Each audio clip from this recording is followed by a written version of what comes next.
ઉત્તરાયણમાં રાયોટિંગ કરનારા 3 ઇસમોને પોલીસે ઝડપી પાડ્યા છે। સુરત શહેરના ઉત્તરાયણ પોલીસ વિસ્તારમાં તાજેતરમાં રાયોટિંગ કરી લોકોમાં ભય ફેલાવનારા 3 ઇસમોને તાત્કાલિક કાર્યવાહી દ્વારા પકડી પાડવામાં આવ્યા છે।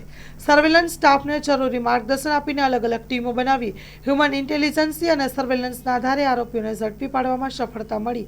ફરિયાદ પ્રમાણે પદિતના ગલ્લે માવા ખાવા જતા સમયે કીર્તિનગર સોસાયટીના નાકેશ કાર્યાન્વયના આરોપી સાથે ઝઘડો થયો હતો। આરોપીઓએ ફરિયાદીને મા બેન સમાનની ગંદી ગાળો ભાડી હતી। પ્લાસ્ટિક પાઇપ અને લાકડાના ફટકા વડે માર માર્યો, છરા વડે ઢીબી પીટી નાખ્યો હતો અને ઘા કર્યા હતા। જેમાં પકડાઈ ગયેલો આરોપી છે વિશાલ ગૌતમ સિરસાટ અને કીર્તિનગર સોસાયટી ઉત્તરાયણ મધ્ય રહે છે તથા સિદ્ધાર્થ ઉર્ફે સિદ્ધુ મલિનભાઈ કીર્તિનગર સુરત મધ્ય રહે છે। ગોપાલ ઉર્ફે ગોલિયો ઉદયભાઈ બૈસા કૃષ્ણનગર સોસાયટીમાં। આ મામલે ઉત્તરાયણ પોલીસ સ્ટેશનમાં ગુનો દાખલ કરવામાં આવ્યો છે અને વિવિધ કલમો તળે ગુનો નોંધી વધુ તપાસ હાથ ધરવામાં આવી રહી છે। Story report by Haresh Rajput, Surat.